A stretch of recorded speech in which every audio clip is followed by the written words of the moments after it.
Okay. All right.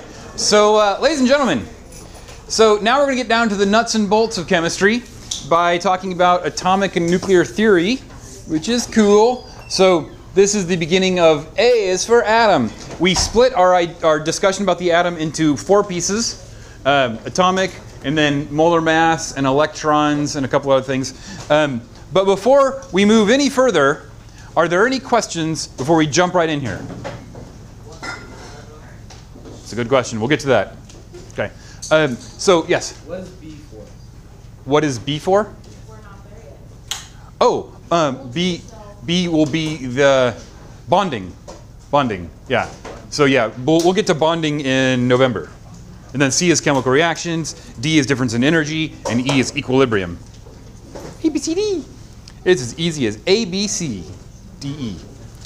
All right, so first and foremost, there's no reason to have your phone out unless we're going to do a little practice. We're going to do a little activity with our phone, but you don't need to use your phone to take notes unless that's your preferred method. Same with pads. So just please be respectful. If I find that you're using your phone in a method that is not productive, then it'll go in the phone jail. Okay? So this is how lectures work. Okay? If you're using your phone to take notes, your pad to take notes, that's fine. Some people are just weird like that. But just understand that reading or listening and writing, there's something in your brain that helps when you're actually writing it down, helps you to learn. So that's the method I recommend using. If that's not you, that's okay, as long as you're getting the notes. Lastly, assuming the camera works, I'm going to be uploading this presentation to Google Classroom and YouTube this afternoon, so you can go back and review it if you want. Assuming the camera works, we'll see. And lastly, can you see the screen okay with the lights on? Okay, so I prefer to have the lights on because then I can write on the whiteboard and the camera won't get washed out. But if you can't see what's going on the screen, then it's not going to be any good. Are we okay now? Yeah. All right, cool. All right, so let's jump in and start talking about atoms. So hopefully the first couple pages are going to be a review. Maybe. We'll see. First of all, atoms. We made a periodic table right there.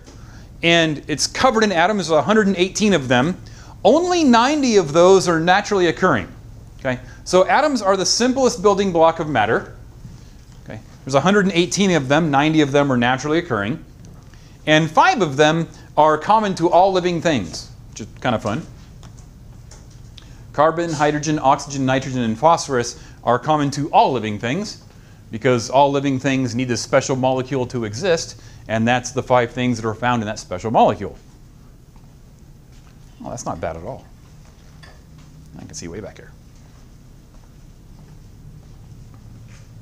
What's that special molecule I'm referring to that all living things have? No, there's no phosphorus in water. But it's a gigantic molecule. If I said double helix, you'd know exactly what I'm talking about.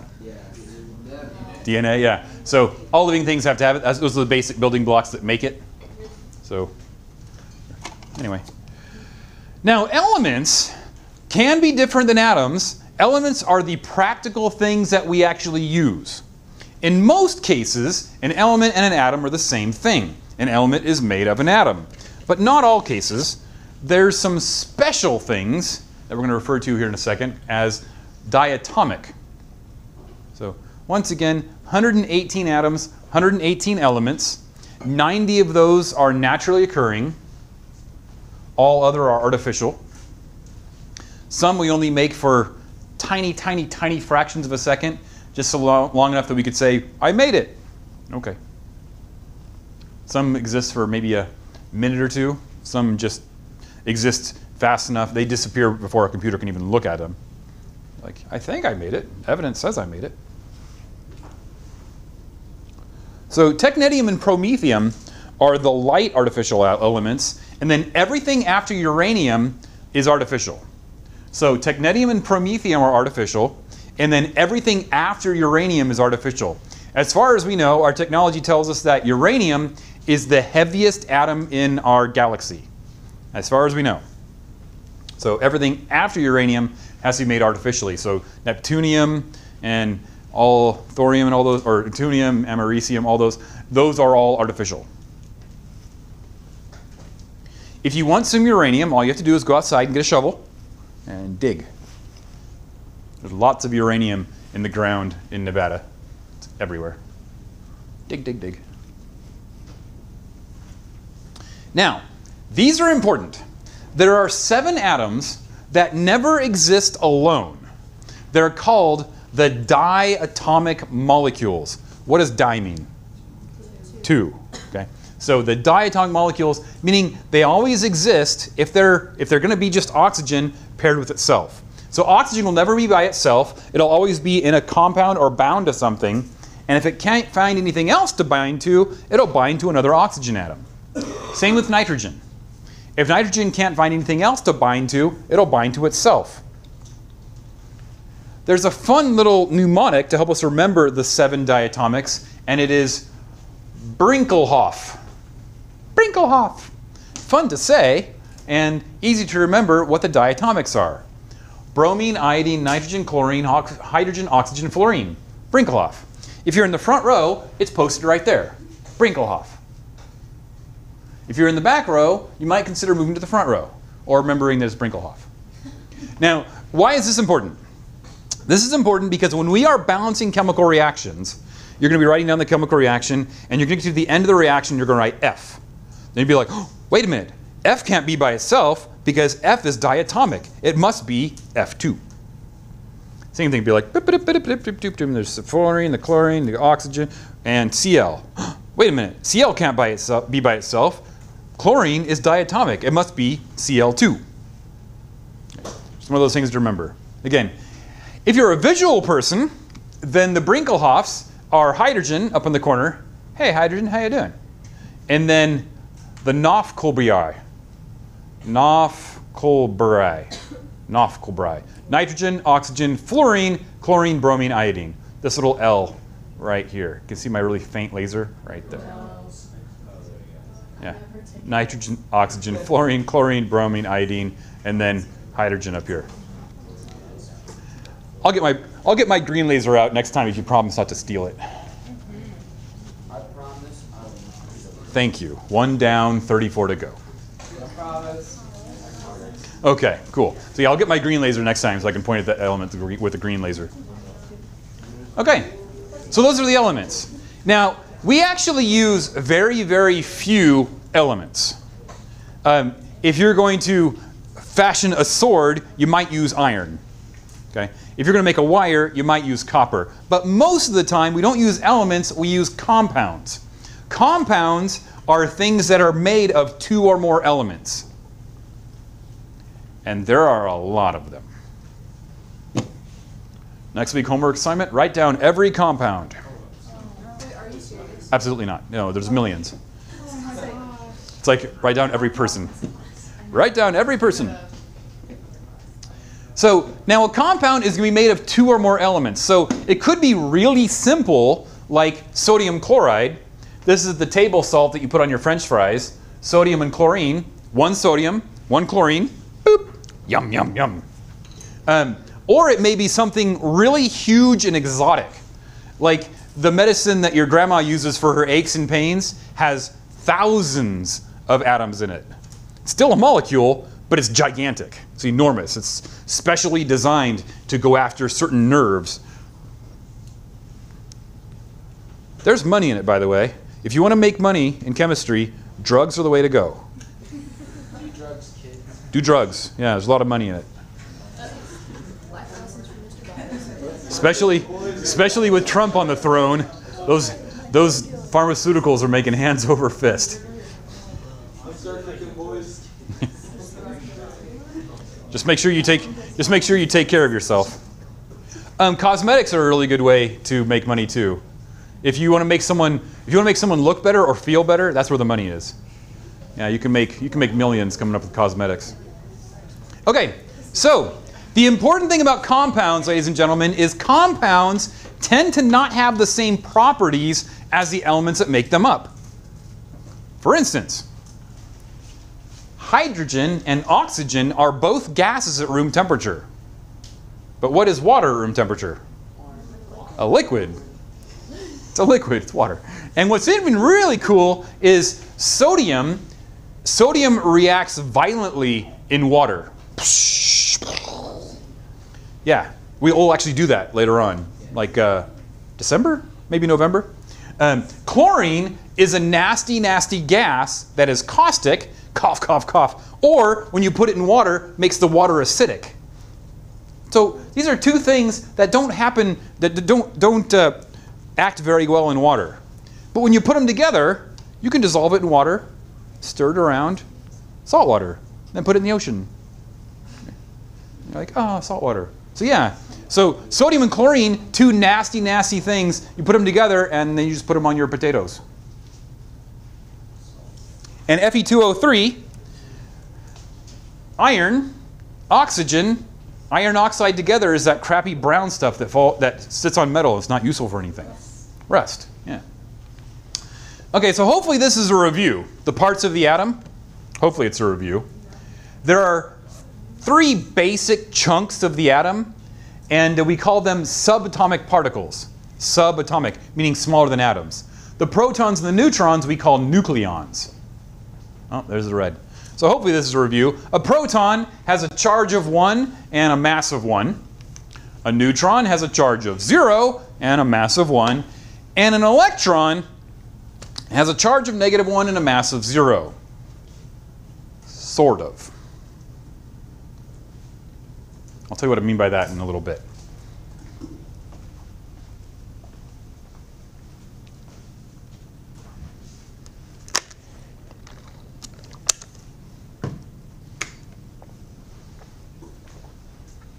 So you learned back in elementary school that protons and neutrons are sitting in the nucleus, hanging out, chilling.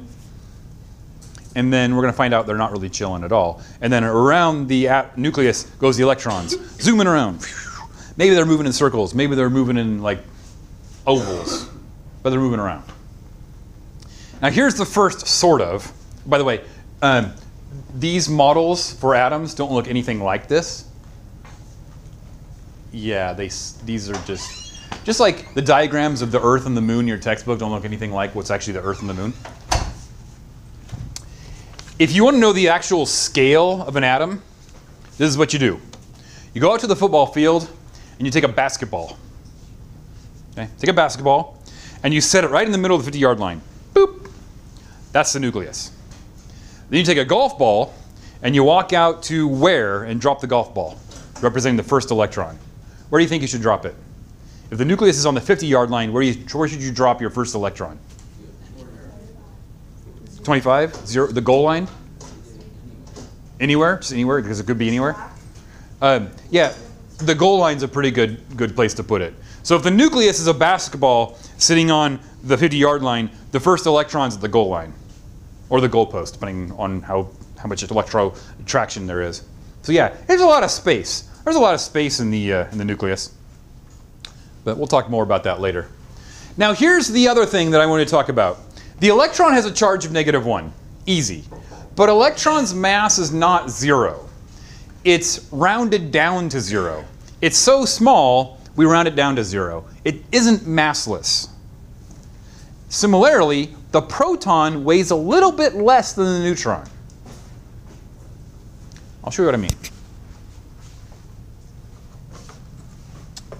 Okay, so I got a proton. What is the mass of a proton? Approximately? 1. What is the charge of a proton? +1. Now, I'm going to be writing nuclides like this. This is a special way to write them, and it's kind of handy. You write the mass on top, and you write the charge down below. Right there. Okay. So there's our mass, there's our charge, there's a proton, and then we have a neutron. A neutron is just a lowercase n. What's the mass of a neutron? 1. And what's the charge of a neutron? 0. So far so good? What's left? Electron. There's my electron. What's the mass of an electron, or approximately? 0. And what's the charge of an electron? -1. Okay. There's our 3 primary particles. Watch this magic.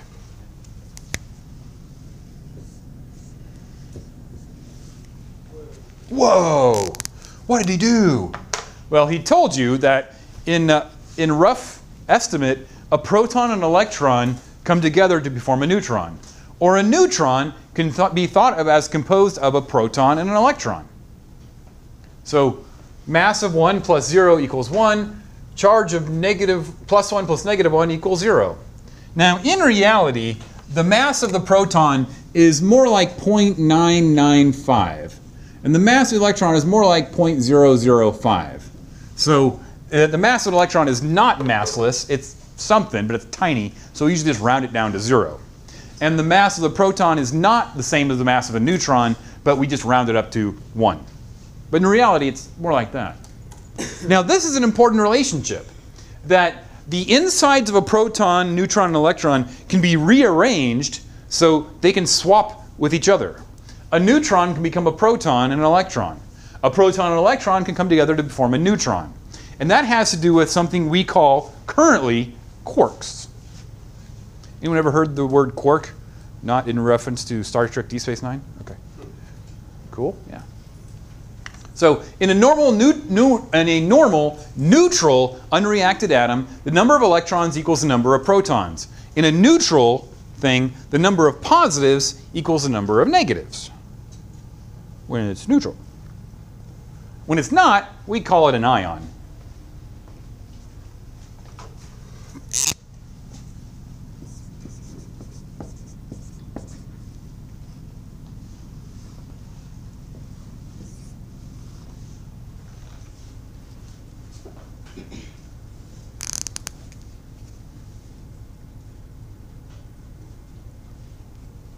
Now, carbon has a certain number of protons and a certain mass. So if I look at carbon on the periodic table, I notice carbon is atomic number 6. The atomic number tells us how many protons there are, which is pretty cool. So carbon's got 6 protons. In most carbon, there's also 6 neutrons. And in neutral carbon, there's 6 electrons. Okay. So if there's 6 electrons and 6 protons, what's the charge of neutral carbon? If there's 6 protons and 6 electrons, what's the charge of neutral carbon? 0. Okay, it's 0, just 0. Now, if there are 7 electrons, what charge does carbon get? -1, because now we have an extra -1 electron. We have more negatives than we have positives. This is math you can do. You can be like 6 plus -7 equals -1. If there are 8 electrons, then the carbon becomes what? -2. But Mr. Byers, you added something to make it negative. Yes, student, I did, because electrons are negatively charged. On the other hand, what if we only have 5 electrons?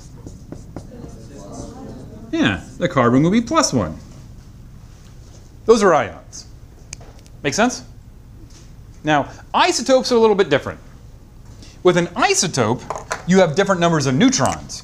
So if I have 7 neutrons, I have what's referred to as carbon 13. Not down there, up here. Carbon 13. Because I have 7 neutrons and 6 protons. Make sense? And if I have 8 neutrons, then I have carbon 14. Extra protons. I mean, they're extra neutrons. And if you ever change the number of protons, you change the element itself. So you don't do that. Make sense? Okay, now, takeaway from this.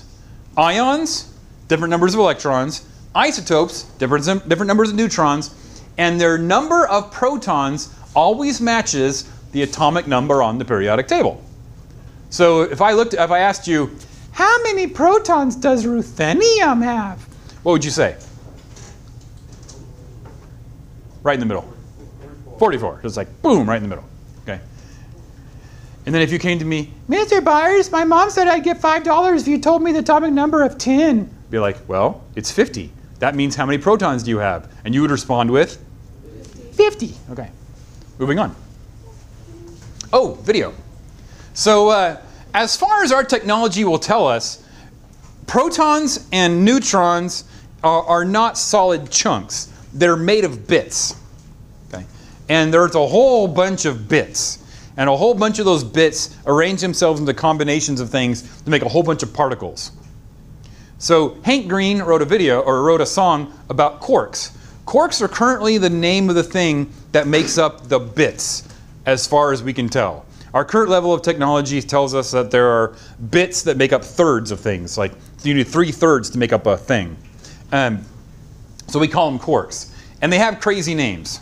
There's up and down. There's top and bottom. Don't ask me why. Whoever was thinking of this probably had a little bit of alcohol in them. And then there's strange and charming, or charmed. Mm-hmm. You won't have to memorize that, but I think it's a fun video, and it might come up in Jeopardy someday.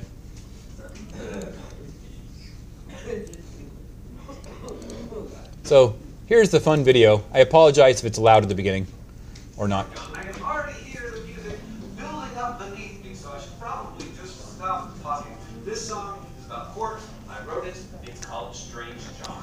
A quark is a fundamental constituent of matter observed in 1968 when the elastic scattered. We found that protons aren't as simple as we thought. We thought they were solid particles, but they are not. Protons, in fact, are made up of 3 separate pieces. It just gets more confusing as our knowledge increases. But that is what a quark is. It's a piece of a proton, and they also make up other things, including a neutron. Oh, up, down, strange, charm, top, bottom. If you don't know what a quark is, it don't matter. You still got them, and electrons and bosons, and unless something we miss, they make up everything that we can see and that we know exists.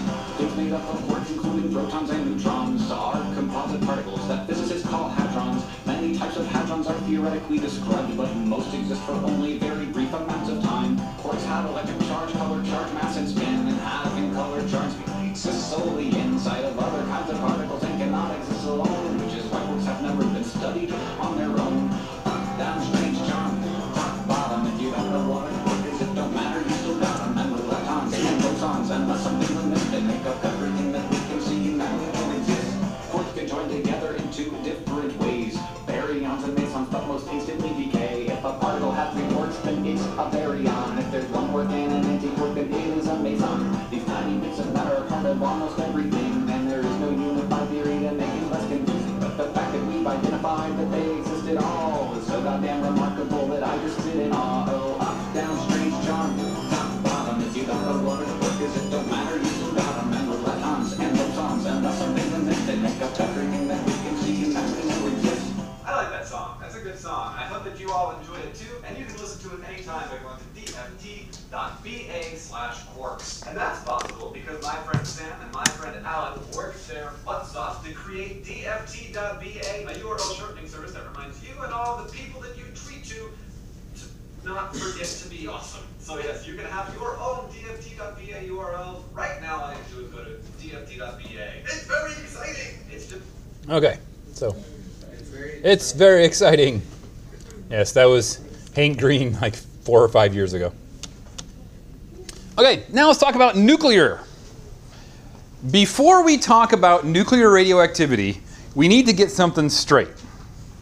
The word radiation is used to talk about lots of different things. To radiate something is to go out. So when I radiate something, I'm sending something out. Some of you are like, man, Jimmy radiated some serious stink after PE today. So radiating is going out. When we're talking about nuclear radiation, we're talking about particles being ejected from the nucleus. That's nuclear radiation. So when you hear about, there's radiation at Chernobyl or Fukushima, that's nuclear radiation. However, also radiation is the radiation coming out of my laser pointer. This is also radiation. This is electromagnetic radiation, light waves. And all of the light waves that come out from vibrating electrons, making up electromagnetic radiation, is put together in a giant spectrum. This is the electromagnetic spectrum. There's radio wave radiation, microwave radiation, infrared radiation, visible radiation, ultraviolet radiation, X-ray radiation, and gamma ray radiation. All these things are radiation. So it's all around us. So there's electromagnetic radiation. Most of it is fairly safe. The vast majority of it's fairly safe. Right now, you are sending out infrared radiation. There's light radiation that we can see coming out of the fluorescent tubes above us and through the windows. There's also infrared radiation that we can't see that we're all emitting. This is why night vision works. Everything around normal Earth temperatures emits infrared radiation. We can't see it, but it's there. Okay. Does that make sense so far? Yes. What I just said? Now that's electromagnetic radiation. Nuclear radiation is a bit different. Nuclear radiation are particles that are getting sent out of the nucleus. That's what we usually talk about, radiation. So Bruce Banner was exposed to radiation, nuclear radiation, and Spider-Man got bitten by a radioactive spider. That's nuclear radiation. You're all sending out radiation right now. You're like, Mom, stop irradiating me. Want to see something cool? You can actually observe infrared light with TV remotes. So TV remotes actually communicate with a television through infrared light. How many of you knew that? Yeah. So what happens is when you press a button on your TV remote, this thing flashes, flash, flash, flash, flash, flash, flash, much faster than we can see. But the TV can see it, and it's kind of like Morse code. Morse code's like dot, dot, dot, dash, dash, dash, dot, dot, dot, Morse code. So basically a kind of Morse code the television uses to know what it's receiving, which is why universal remotes work. Because Sony publishes, to turn on a Sony TV, go dash, dash, dot, dot, dot, dash, dash. So it does. You can program your phone for that. Your phone can download codes and then turn your TV on. You know what also your phone can do? Your phone can see infrared. It's true. Since my phone is handy, actually my phone is recording. Somebody take out your phone, who's up front. Somebody take out your phone. Okay, turn on the camera.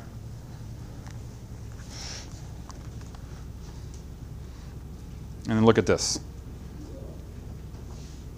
Can you see it? Yep. Little red light turning on. Your phone now.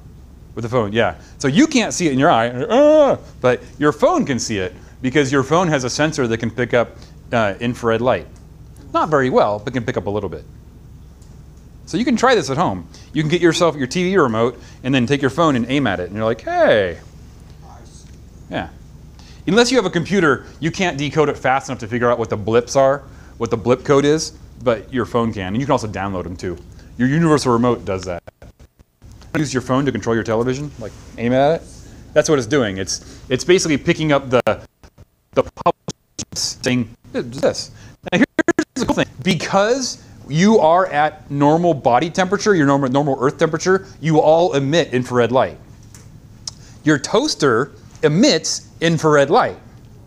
When you heat up the toaster elements, they get hot enough that they start emitting visible light. This is kind of neat. Even a light that's turned off emits infrared light.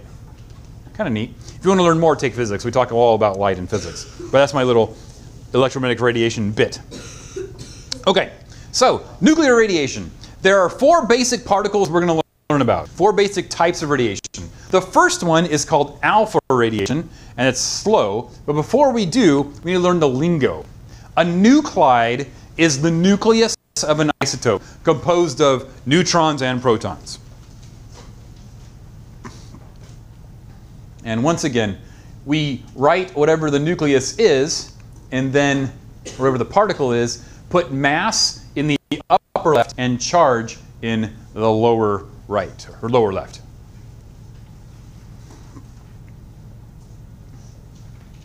I've got to stop using reds on this with this projector. I apologize. I apologize for the next 8 months that you probably can't see reds very well. Projector's not very bright.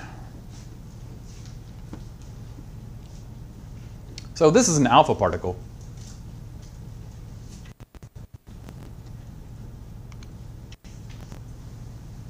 Now, When nuclides undergo what's called a decay, they become something else. It's called transmutation. They transmute into else. And it could be all sorts of things. There's lots of different types of transmutation. We're going to learn about the 4 most basic. So, that's when we talk about things being radioactive. When we say, that's radioactive, that means it's undergoing decay, or it will undergo a decay.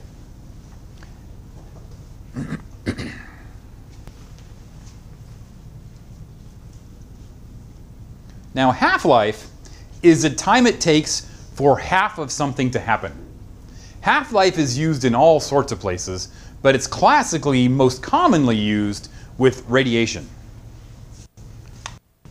So what's happening in this little diagram is uranium 238 is becoming thorium 234 by ejecting an alpha particle. This is an alpha particle. And this is how you would read this, uranium 238. Uranium with a mass of 238. The uranium isotope has a mass of 238. And it becomes a thorium isotope with a mass of 234 when it ejects an alpha particle.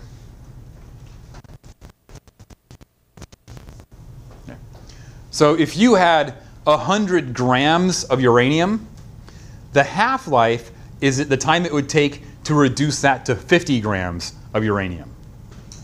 And then another half-life, you'd have 25 grams of uranium. And another half-life, you had 12.5 grams of uranium. See how this works? Yeah. Half-life is the time it takes for half of something to happen. And this is called a balanced nuclear reaction. We're going to do these on Monday. This is a balanced nuclear reaction where the masses have to balance. 238 equals 234 plus 4, and the charges have to balance. 92 equals 90 plus 2. Just like an equation in math. How are we doing? Any questions? Give me a thumbs up if the timing is good. We're not going too fast or too slow. Okay. Again, you guys are pretty bright, but I just want to make sure I'm not talking over you or under you. I don't want to talk over your heads, or I want to insult your intelligence. So I want to make sure we're going at just the right speed. Shall we move on? Yeah. Moving on. So alpha decay, I told you about alpha decay. Alpha decay is a helium nucleus. It's not a helium atom, it's a helium nucleus. Helium nucleus is composed of 2 protons and 2 neutrons, or a charge of 2.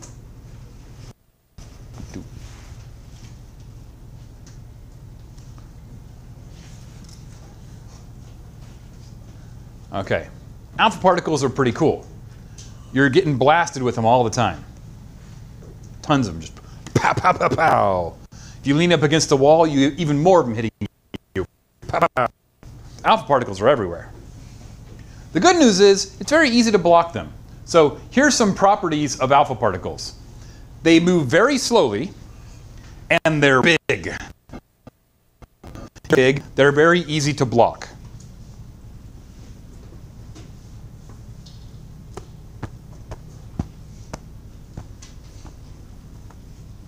So you're getting just slammed with alpha particles all the time. The good news is your skin's absorbing them, and your skin just naturally sloughs off. You're getting rid of it all the time, getting new skin. As long as you're eating a balanced diet, you're going to keep getting new skin. And old skin's going to get sloughed off, and you're like, take those alpha particles with you, old skin. So alpha particles are like the fat kid when you're playing Red Rover, Red Rover. Red Rover, send the fat kid right over, because he's not going to get through. He's just not. He's just too slow. We can still make fun of fat kids and midgets, right? That's what Dinklage said. So alpha decay is pretty cool. It happens basically almost, I want to say 2/3 to 3/4 of atoms undergo alpha decay. All atoms heavier than 83 undergo alpha decay regularly. And a lot of atoms have isotopes that undergo alpha decay. So big, easily blocked. The issue about alpha particles, though, is because they are positively charged, they have 2 protons. and that makes them positively charged. Because they are positively charged, they are dangerous when you can't restore the cells you lose that get charged up. So if you can basically hold an alpha emitter in your hand, you'd be like, okay. But if you swallow it, that's a problem, because lining of your stomach, actually not lining of your stomach, but your esophagus and internal organs, and especially your lungs, if you inhale it, those cells don't regenerate as fast. And what happens with an alpha particle is an alpha particle has two positive charges, and it bumps into things and makes that positively charged, and bumps into things and it makes that positively charged. So the alpha particle was +2, now it's just hanging around as a helium atom, and it made two other molecules or atoms positively charged. That can cause those atoms or molecules to fall apart or fall out of the compound they're in. So it can be destructive. Does that idea make sense? Yes. Okay. So that's alpha particles. Give me my charges, please. Okay. So that's alpha particles. A beta particle, which is Greek letter B, a beta particle is like a bullet. It's a high-speed electron, and it gets ejected from the nucleus.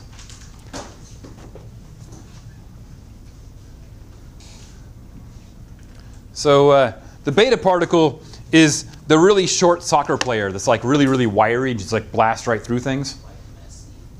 Like whoever you just mentioned, yeah.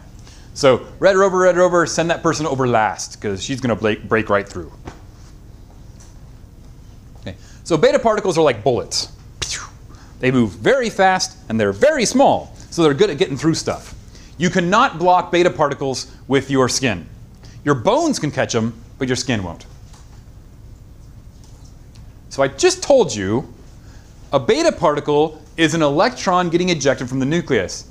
But Mr. Byers, electrons aren't in the nucleus. They are surrounded far, far away, like on the goal line. That's true in most cases. But when a neutron breaks down into a proton, it also breaks down into an electron. And that electron gets ejected.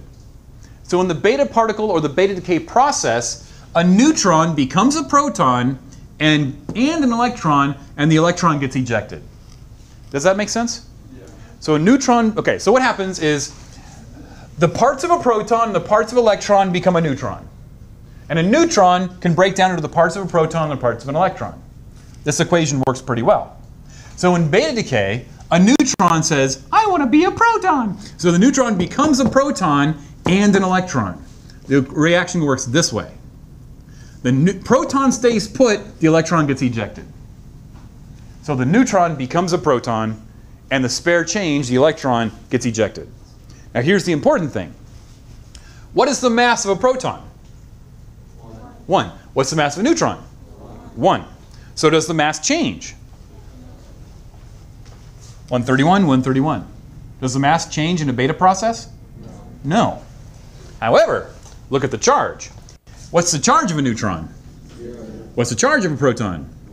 So what happens to the charge? It goes up by 1. By turning the neutron into a proton, the mass doesn't change, but the charge will go up by 1. A lot of people have a problem with this when they're working on worksheets. They're like, wait a minute, how can you get rid of something but have something go up?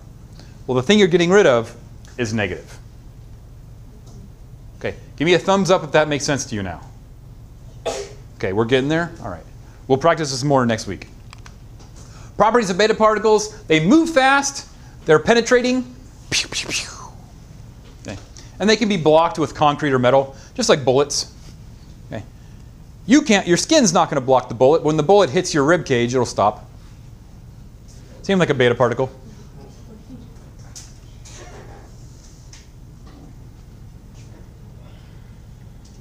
And just like alpha particles, they are negatively charged, they are charged. So that charging is an issue. It sticks to things, makes them charged. Question, Ellie? What would be like an instance where you Oh, radon. A lot of, there's gas that comes out of your house, and the gas, okay, so there's materials in your house that give off radiation. And that radiation needs to get rid of it. So you might notice there's a vent above your attic, and that vent is there to take all the radiation in your house, turn it to gas, and send it away. So you can look up beta decay sources online and just like search for sources of beta decay, there's probably tons of them. Yeah, beta decay, not happy. Alpha decay, not really a big deal unless you inhale it. Rum? So you said they can be blocked by like concrete and stuff? Mhm. Didn't they do like a concrete dome over Chernobyl or something like that? Oh yes, but not for beta decay. We did that for gamma decay. Oh. If beta decay are bullets, gamma decay are sci-fi lasers that just shoot right through everything. Okay, beta decay is what turns Bruce Banner into the Hulk. Because beta decay is dangerous. Gamma decay is what turns Bruce Banner into the Hulk. Because gamma decay is dangerous. By the way, gamma is the Greek letter C, not G. C. Gamma. Gamma is dangerous because gamma goes right through you, killing everything on the way. Pew, pew, pew, pew. Yeah. Unless it hits just the right cells and turns you into the Hulk. Or if you get bitten by a radioactive spider, then you get superpowers.